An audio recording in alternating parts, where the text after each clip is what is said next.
Ladies and gentlemen, welcome to the Renodots Home Plus show. I'm Ray, your host for today, and I represent the hearts and the voices of homeowners in Singapore. That's you, and you, and you. And I'm very excited for you today. You know why?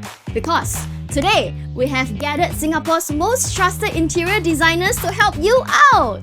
First up, we have Lisha. Hi, I'm from Light Interior Affairs. Woo! And we have Kev. I'm the founder of The Phenomenal. Woo! And we have Taylor. I'm from Renodots Interior. Woo! And last but not least, we have Mr. Royston. Hi, I'm from Renodots Interior Design. Very excited today. Okay, so I've gathered a lot of the burning questions from our homeowners in Singapore to ask all of you. So please bestow all your knowledge to us. Yeah, because we are here to really help our homeowners make very informed decisions for their home. You ready? Yes. Let's go. Let's go! First question, is it important to use premium wood?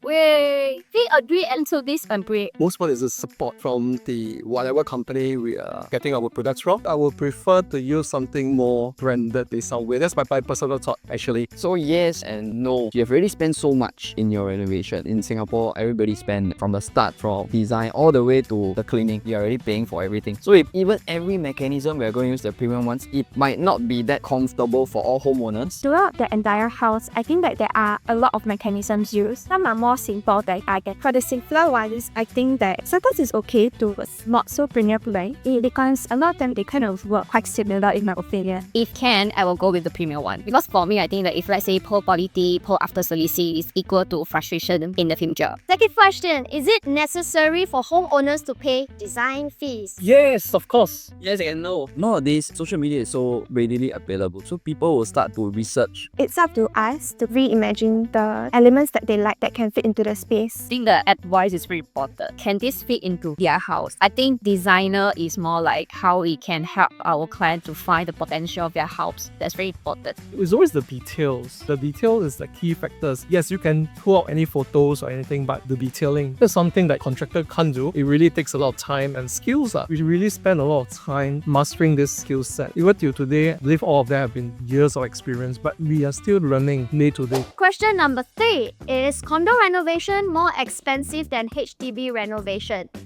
Ding ding! I feel that condo, right, they have a lot of requirements. We have to follow their bylaws. So all these things are a bit different from normal HDB. Homeowners need to pay on top of like whatever they are renovating inside their home. Yes and no, but there are homeowners who actually tell us that I want to remove the whole entire kitchen. I want it to be replaced with certain, all this cost of removal. So it really depends on the conditions and also what they really want and what is involved in the project. Not comparing about the amount of works, but the type of works. Like I would say the shortest condo height that we can find is 42.8. The costing in the materials is already higher. Our labor is also more expensive. So now homeowners, you know that if you want to renovate your home, there's a lot of costs. Not because the designers want to like juice you, it's because there are rules and regulations of your condo. So make sure that designers like them gives you your beautiful home that you want. Okay? You share with us hard truths that you feel that homeowners have to know. Because I think all of us, we really want to learn so that we don't make decisions for a home that we will regret. I think one of the hard truths that clients don't like to hear is nothing is perfect. I mean, like as a designer, we can control design. You know, we do the flow, we lighting, we can basically control how the space should feel like. But when it comes to building, it's different. It's physical.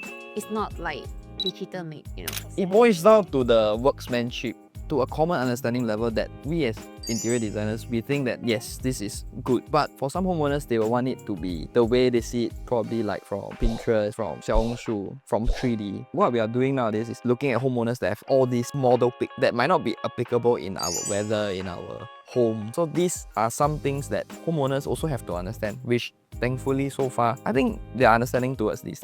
There's also another hard truth. Designer can't read minds. Many of the house owners will actually approach us. They will give us a floor plan, right, standard one, and they will give us a long list of requirements.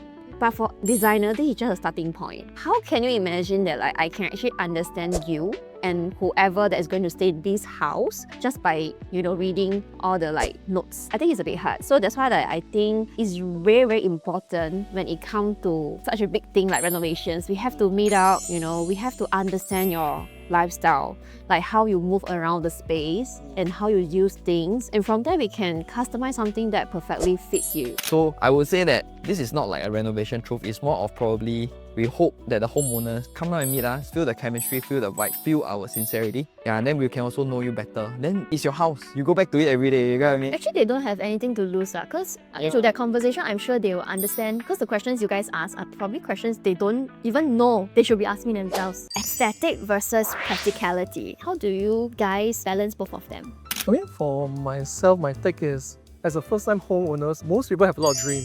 I want to have, to look like a boutique. My house must look at certain cafes and things like that. Yes, go with the flow because elevates the mood. Especially a first-time homeowners, you always have a lot of dream kind of thing. Put this dream in first. Then after that, practicality. Because this is no matter what, is your first home. For myself, I'm a more design-driven person. For my own place, I think that a lot of decisions made will probably be design-centric. But I think that practicality and design can actually go hand in hand. Sometimes people consider whether you want to have like open shelves, they might think that that looks nicer. Or some people might consider like closed cabinets. Maybe imagine like if it's a kitchen, it's something that you reach out for very often, multiple times throughout the day, then I think it definitely makes sense for it to be open shelves. So that can also double up as a design element. Can you share with me what is your own personal preferred home aesthetics? Okay, personally, I prefer something more dark. Darkness calms me down and give me a very pleasing mood, especially at home kind of thing. So it's like for me, it's more of the mood. Because as a designer, when you work, right, it's very hectic. It's actually day to day, even we burn our weekends kind of thing. So especially when you go back home, right, we prefer to be more calm. So aesthetically, I go towards more darker tone. For me, I'm very into mid-century modern design now. I prefer something a bit more timeless. I'm also not that kind of designer that like to chase after trends. Some designs might not age very well, in my opinion. But for me, what I am very drawn towards for mid-century modern style is like the iconic pieces of furniture, because they've been around for like so long that they kind of become like staple pieces in the design world.